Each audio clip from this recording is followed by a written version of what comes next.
여러분 안녕하십니까, 진성호입니다. 얼마 전, 그러니까 닷새 전입니다.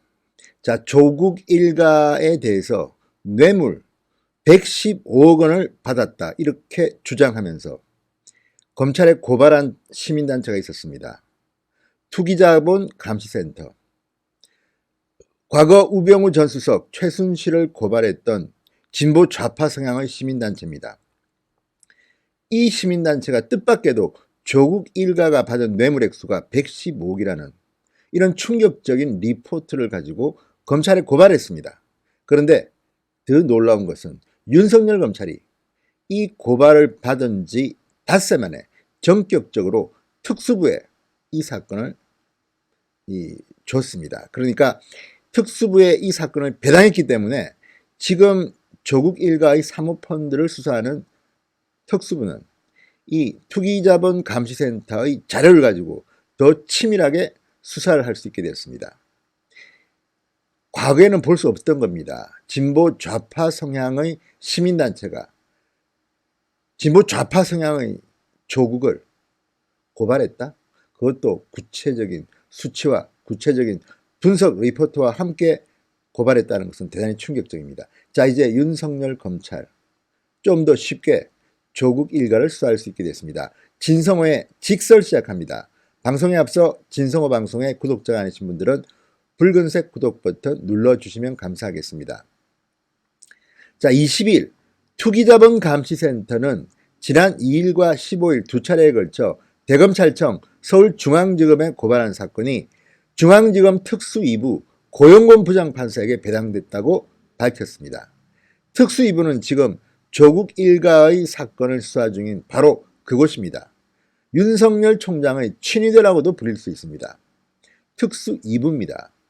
자, 특수 2부는 지난 8월 자유한국당에서 고발한 조국 전 장관 일가 의혹의 해소를 위해서 2달 동안 수사를 해왔습니다. 자, 이 최순실, 우병우를 고발했던 시민단체가 이번에는 조국 전 장관 일가, 정확하게는 조국, 정경심, 그리고 여기에 가담했던 많은 사람들을 한꺼번에 고발했습니다. 뇌물죄로 고발했습니다. 자, 그래서 특수부는 이 뇌물 의혹이 추가로 밝힐 것으로 투기자본 감시센터는 기대하고 있습니다. 자, 2017년 3월부터 2019년 5월까지 조국 전 장관의 일가가 WFM과 익성, IFM과 같이 코링크 P로부터 투자받은 기업의 공시자료를 투기자본 감시센터가 분석했습니다. 이 공시자료 분석을 통해서 이들은 조국 전 장관 일가에게 모두 115억 원가량의 뇌물이 흘러들어갔다고 보고 있습니다. 주가 조작 등 모든 범죄를 토탈내보면 범죄 금액은 모두 280억 원 정도로 추산된다고 이들은 말합니다. 자, 이들은 상당히 분석적이고 과학적으로 이 숫자를 끄집어낸 겁니다. 이것은 우파 보수 시민단체가 아닙니다. 진보 좌파 쪽 성향의 시민단체입니다. 그렇기 때문에 더욱더 조국 전 장관 입장에서는 충격적일지도 모르겠습니다. 자, 뇌물 액수 중 가장 큰 금액, WFM이 2018년 8월, 2018년 3월 코링크 PE의 53억 원 상당의 주식 110만 주를 무상으로 처분한 것을 꼽았습니다. 경기도 일대에서 LP가스 판매회사를 운영하다가 WFM 경영을 맡은 우모 전 대표, 조국 전 장관이 청와대 민정수석이 되자 뇌물성 주식을 코링크 PE에 준 것으로 보고 있습니다. 이 코링크 PE는 조범동, 조국의 오촌 조카가 실질적인 운영 주체로 총괄 대표로 일했던 곳입니다. 그리고 이 코링크 P가 운용하는 사모펀드, 블루펀드에 조국 전 장관의 부인 정경심과 조국의 아들, 딸, 그리고 조국의 처남과 처남의 두 아들이 투자해서 만든 블루펀드를 운용하는 회사입니다. 두 번째로 큰 뇌물, 우전 WFM 대표가 익성의 주식을 40억 원에 매입한 일로 봤습니다. 이 두 개만 합쳐도 규모가 어마어마합니다. 자, 이렇게 이 투기자본감시센터는 굉장히 구체적으로 숫자를 대서 검찰에 고발했고 이 고발 사건이 특수 2부에 닷새 만에 신속하게 배당이 된 겁니다. 조국 전 장관 수사 급 피치를 올릴 것 같습니다. 자, 익성의 주식을 고가로 매입한 일은 참여연대 경제금융센터 소장을 지낸 김경률 회계사. 이 사람도 참여연대의 핵심 간부였습니다. 얼마 전 조국 전 장관을 비판하고 이 조국 전 장관 일가의 문제를 파헤치자 참여연대 회원들로부터 비판을 받고 스스로 물러난 사람입니다. 김경률 씨는 지난달 26일 자신의 페이스북에 조국 오촌 조카의 기적과 같은 귀인들이 나타나 13억 5천만 원에 산 익성 주식을 40억 원에 사준다 이렇게 적었습니다. 1년 전에 산 비상장 주식을 3배 가격에 팔아 26억 5천만 원의 이익이 났다. 투기자본감시센터도 이 차익 26억 5천만 원을 뇌물로 받습니다. 그러면 왜 이들이 이렇게 큰 돈을 바쳤을까요? 그 중심에는 조국 전 장관이 있습니다. 그것 말고는 이해하기가 힘든 구조입니다. 자, 검찰도 수사 초기부터 익성 자금으로 코링크 P가 설립된 것으로 보고 있습니다. 관련 업체를 압수수색하면서 이런 물증들이 나왔다고 언론들은 보도합니다. 수상한 자금 흐름 때문에 이모 코링크 P 대표, 가로등 전멸기 업체 웰스 C&T의 최모 대표에 대해서 구속영장을 신청하게 됐습니다.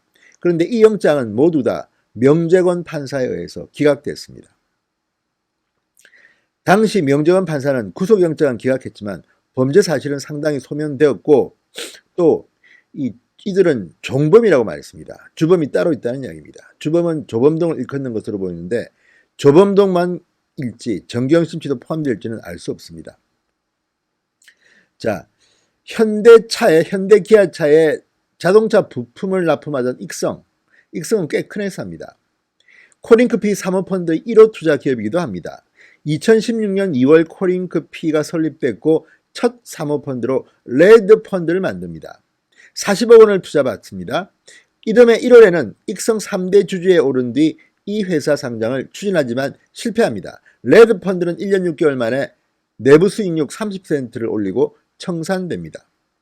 자, 검찰은 2달 가까이 수사를 하면서 익성 대표 경영진을 상대로 코링크피와의 관계와 자금 흐름, 투자 과정에서 조범동의 역할 등을 이미 확인했다고 합니다. 자, 이제 정경심 씨가 남았습니다. 자, 정경심 씨는 이미 7차례 소환조사를 받았습니다. 7차례 소환조사지만 7번째 조사는 조사를 받았다기보다는 6번째 소환조사에서 나온 그 진술조서를 열람하고 날이 난 것으로 보입니다. 일단 검찰 서울중앙지검 특수2부는 정경심 씨에 대한 소환조사는 마친 것으로 보입니다. 자, 이번 주 정경심 씨를 구속영장을 칠 것인가 말 것인가를 결정합니다.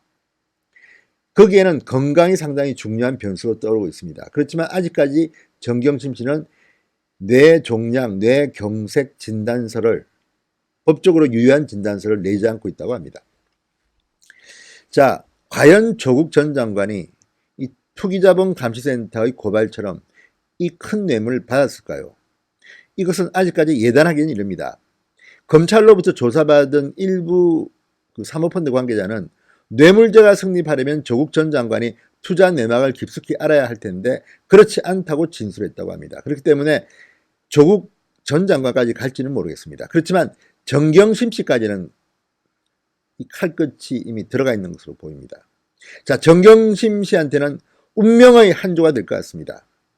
구속영장을 치든 치지 않든 이제 정경심 씨에 대한 이 사모펀드 관련 수사는 거의 다 마무리된 것으로 보입니다. 여기에 증거인멸, 교사 혐의 등이 덧붙여져서 정경심 씨한테는 상당히 중요한, 어쩌면 고통스러운 일주일이 될 것 같습니다.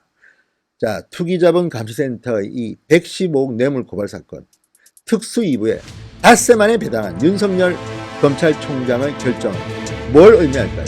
시청자 여러분들이 잘 알고 계십니다. 신성호의 직설이었습니다. 여러분 감사합니다.